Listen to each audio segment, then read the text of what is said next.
In my last video, I mentioned how if you have 100 or more tabs open on mobile Google Chrome for Android, the tab count will turn into a smiley face. Well, apparently everyone but me was also aware that if you do the same thing in the incognito tab, it will instead be a winky face. Now, funny enough, I can't record nor take screenshots of incognito while I'm on my phone. You can see here that my phone recording app just recorded a blank screen. So I pulled something from Google Images to show you instead. Also in my last video, I went over some of the mechanics regarding Beetle, like whether or not it gets stronger when it gets reflected. This question from my patron Felipe Morla asks something similar, that being if characters like Wario or Kirby heal more if they eat a reflected projectile. This is actually a pretty easy test. We can see that when Wario eats a normal Samus charge shot, he heals 5.6%. But when he eats the charge shot after it's been reflected twice, it heals a whole 9.5%. I was curious about how these numbers lined up to the damage of the projectile, so I did a damage test. Normally, charge shot does 33.6%. Now, for the reflect test, I had to time it so the Franklin badge ran out after the first reflect, but the charge shot ended up doing 56.7% after being reflected twice. Doing the math, 9.5 divided by 5.6 is about a 1.7 times increase. And 56.7 divided by 33.6 is also about a 1.7 times increase.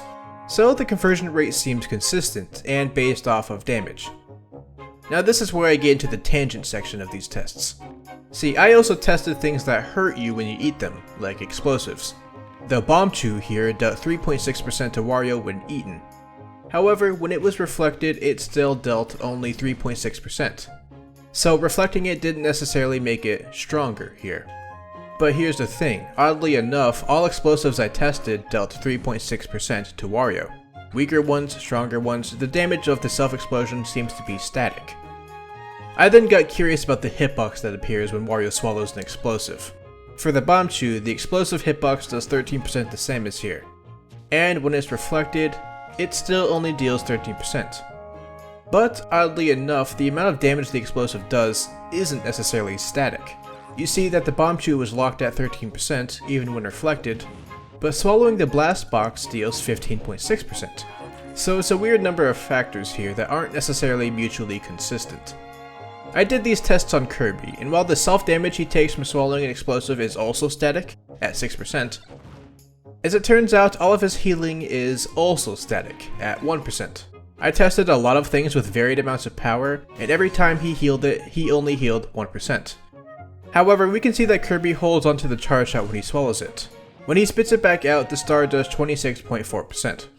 But when he swallows a reflected charge shot and spits that out, it does 44.4%. This is also about a 1.7 times increase. Lastly, I did this test with PSI Magnet. You can tell I had to change the script while editing because my voice is different here. Normally the ray gun heals Lucas 10%, but if you reflect it several times, it'll end up healing almost 30%. But you may not see this with other projectiles, as it seems like the maximum amount that Lucas can heal is 30%. Reflecting it won't allow you to break this cap. And I didn't test King Dedede's inhale because this is basically just a reflector, not necessarily the same thing. Next up is this tech discovered by Charlie Haruno on Twitter regarding Wolf.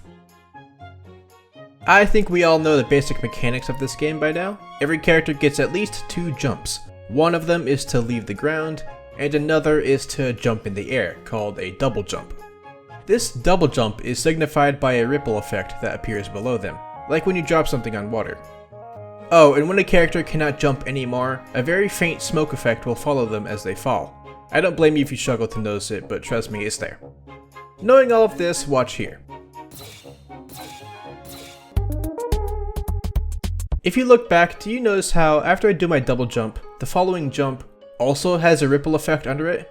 As well as the smoke and all of that. This means that this is a double jump, meaning I didn't jump from the ground, meaning I did 2 consecutive double jumps in a row.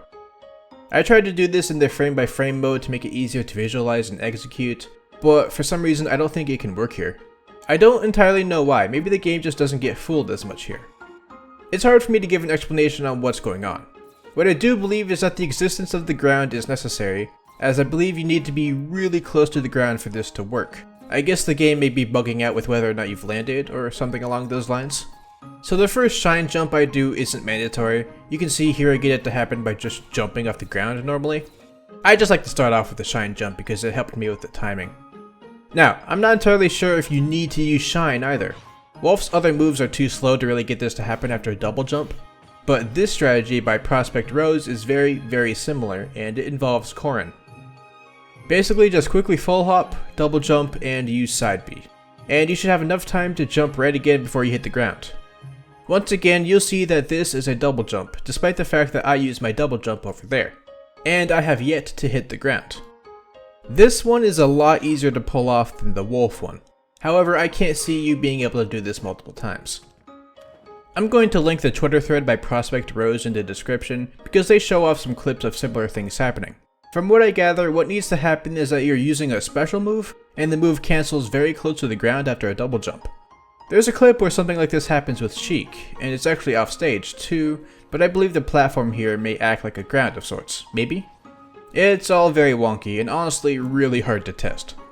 I did try it with some of Lucas's specials real quick just to see, and I didn't notice anything special happen, so I have no idea. Now in terms of practicality, for Wolf I feel like it's nothing special. His down special already has a pretty nice auto cancel window, so it's really easy to spam normally.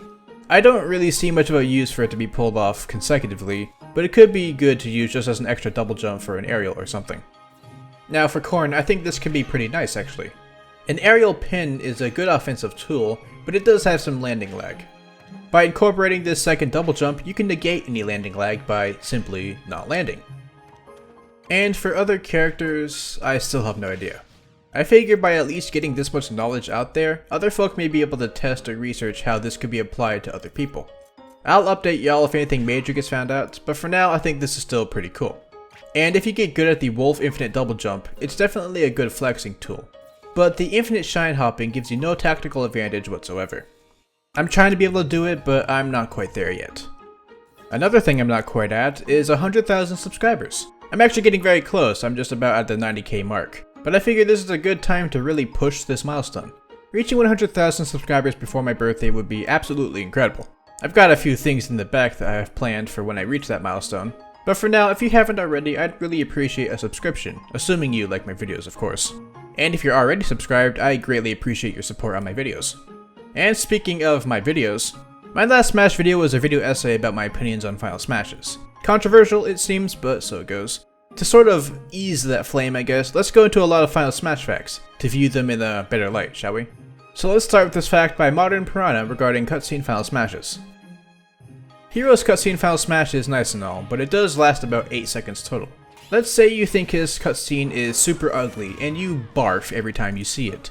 Well, if you go into the home menu once the Final Smash is initiated, and wait at least like 10 seconds, when you go back to the game, the Final Smash will be done, and 10 seconds of the in-game timer will have passed. I think it's actually pretty neat that 10 seconds pass on this timer, even though the Final Smash actually doesn't take that long, which essentially leaves 2 seconds unaccounted for. That, or I'm just misinterpreting some numbers here. Regardless though, once you go into the home menu, the Final Smash will keep going, but the game will pause like normal once that cutscene is over. You can tell since if you go into the home menu and back into the game really quickly, you'll be in the middle of the cutscene over and over. This seems to work for Joker's Final Smash too. But when I tried this with Byleth and Terry, for some reason the Final Smash didn't keep going when I went to the home screen. And no, this isn't just training mode either, as Hero's Final Smash acted as it did before here as well. It also didn't work for Banjo-Kazooie's Final Smash, nor Min Min's. At first I thought that maybe they just fixed it for their future cutscene Final Smash editions, but going back, Duck Hunt, nor Little Mac, nor Sheik, or anyone seemed to have this happen. I didn't test everyone, so maybe there are some odd ones out that I missed that have this happen to them as well, but for some reason, as it seems now, Joker and Hero's Final Smashes continue going on when you're in the home menu, despite the fact that the game should be paused. Still on cutscene Final Smashes though, Skull asks a good question regarding K-Rool's Final Smash and his crown. They ask if K-Rool's Final Smash will still have him wearing his crown if he was missing it beforehand. However, if it's gone before you activate the Final Smash, it'll still appear in the cutscene. But this isn't an inconsistency, as once he's out of the Final Smash, he'll have the crown back on his head. Even if someone is holding your crown when you use the Final Smash, it'll be removed from their hands and placed back onto your noggin. And while I'm here, I'm going to answer a question that some people ask me sometimes. But K-Rool's up air will not do more or less damage based on whether or not he has his crown on. The damage will be the same. I totally get why this was asked too, so I thought it would be good to clarify. Speaking of clarifying things, Tiger T Games here submitted a fact saying that the damage output of Pokemon's Trainer Final Smash is different based on which Pokemon initiates it. Now, if you test the Final Smashes by being right up next to Mario, you will see this happen. Squirtle does the least amount at about 53%, while Ivysaur does the most at about 59%. But this isn't exactly right. If you test the Final Smashes by starting at the, starting spot, all of them will do the same 53.1%.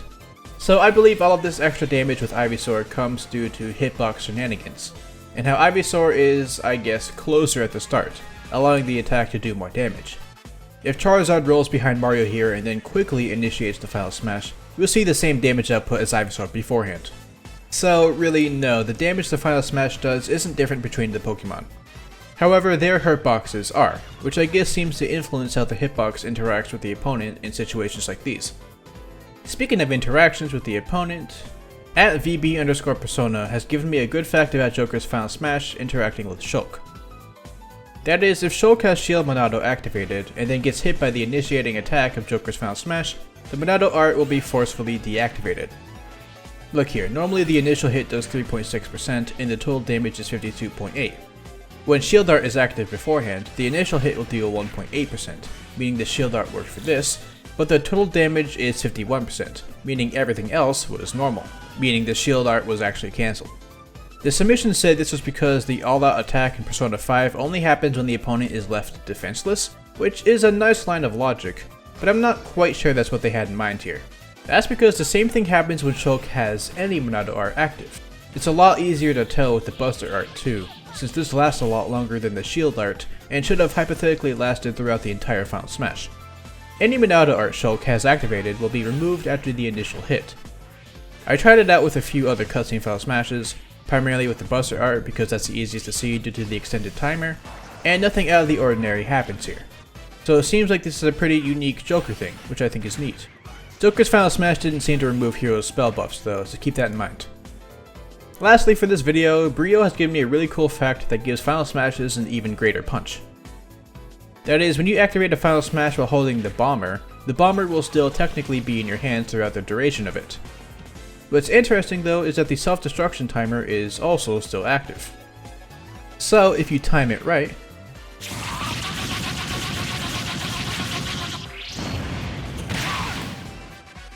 yes, you can have the bomber go off in the middle of your Final Smash, adding a ton of extra damage.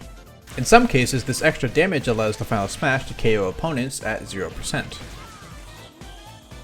Now, if you try to do this with cutscene Final Smashes that bring you to a new place like Heroes or Jokers, the bomber item will be stripped from your hands. Real fun. But don't fret, as the large majority of the cast still has wonky things happen to them. So long as their Final Smashes don't bring them to some different scene or whatever, and they stay rooted in the match itself, the bomber should still be active. My favorite example of this is Bowser. When you use his Final Smash, the bomber will stay wherever Bowser was before activating it. So if you wish, you can line it up so it'll activate wherever you punch the opponent, like this.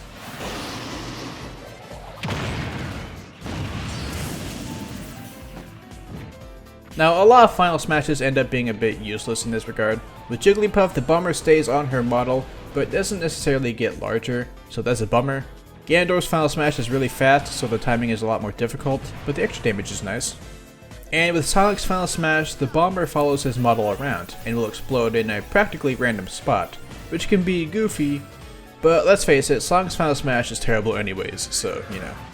But yeah, the bomber seems to pair up pretty well with Final Smashes if your timing is right. Speaking of time, it's time to end the video now. Be sure to subscribe on your way out if you enjoyed the video to help me reach my 100,000 subscriber goal, and be sure to check out the rest of my channel too. I even upload some of my music from time to time if you're into that. Anyhow, I'd like to thank my patrons Felipe Morla, Avenkaru, Burbo, Cody Benda, Raighne, Feurolant, Dino, Aman Shareef, PinkieOats, Skully, and Xammary. Not much to say this end section here. I've been working more on my whole streaming setup to get it nice and polished, but generally I've just been vibing. Tell me how your day's been. I'd really love to read some generally nice comments. But yeah, thanks for watching, stay casual, and I'll see y'all later.